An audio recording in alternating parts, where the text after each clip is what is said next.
काकडीचा कोरडा, काकडीची भजी, खमंग काकडी, काकडीची कोशिंबीर असे वेगवेगळे प्रकार आपण पाहिलेत. पण काकडीचं तरबट हा प्रकार पाहिला आहे. पारंपरिक प्रकार आहे, अप्रतिम लागतो. खरं म्हटलं तर मला काकडी आवडत नाही, पण हा प्रकार केला आणि मी खाऊन पाहिला. म्हटलं नाही यार, काकडी में कुछ दम है. मास्टर रेसिपीजमध्ये सगळ्यांचं मनापासून स्वागत. तेल, लसूण आणि जिरं आपण असे हे वाटून घेतलं आहे. गंमत कशी असते बघा, की कुठल्या अमुक एक दोन गोष्टी म्हणजे जिरं आणि लसूण, आलं आणि लसूण, जिरं आणि आलं, मेथीदाणा आणि लसूण हे एकत्र वाटल्यानंतर त्याचा स्वाद वेगळा येतो. आणि तो स्वाद वेगळा आला म्हणजे पदार्थात नक्कीच बदल होतो.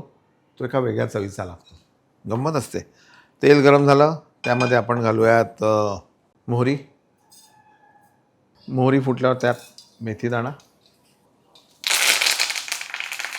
कढीपत्ता, ही पेस्ट,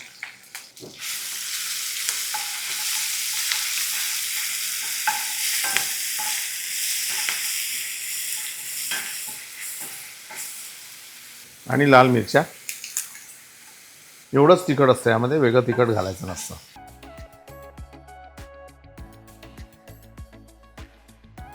आणि चिरलेली काकडी.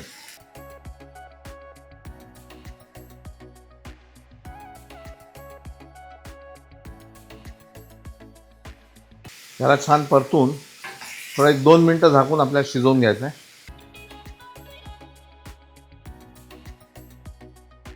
यानंतर हे चण्याच्या डाळीचं पीठ आणि ताक ह्याला एकत्र घुसवून घ्यायचं. तर साधारण आता आपण 2 वाट्या काकडी घेतली चिरलेली, तर अर्धी वाटी बेसन घेतलं, एवढं लक्षात घ्या. कढीला आपण कमी वापरतो बेसन, कढीपेक्षा थोडं जास्त.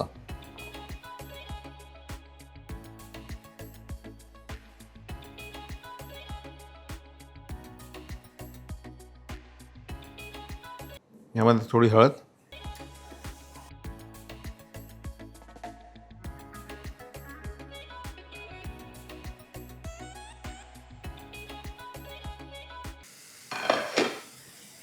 आता यामध्ये थोडीशी साखर, थोडं मीठ चवीनुसार. हे छान एकत्र करून घ्यायचं आणि यामध्ये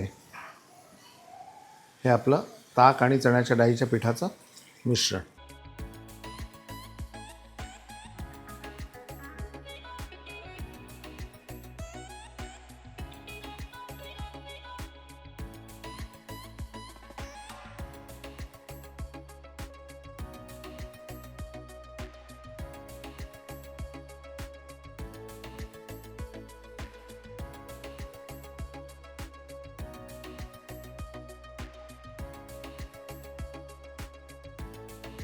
काकडीचा सरळ साधा सोपा प्रकार अतिशय वेगळा आहे, सोपा आहे, लागतो पण छान. आणि लागतो छान म्हणून द्यायचा कसाही असं नाही. मग त्याच्यावर तुम्ही साजूक तूप द्या, एखादा पापड द्या आणि छान चेहऱ्यावर स्माईल ठेवा, तर तो पदार्थ दुप्पट पद्धतीने छान लागेल.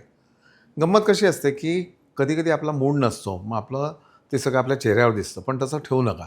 तुमचा मूड कसाही असो, दुसरा एखादा तुमच्याकडनं काहीतरी घेतो आहे ना, छान हसत द्या त्याला. पाहत राहा मास्टर रेसिपीज. लाईक करा, सबस्क्राईब करा आणि शेअर तुम्ही करालच.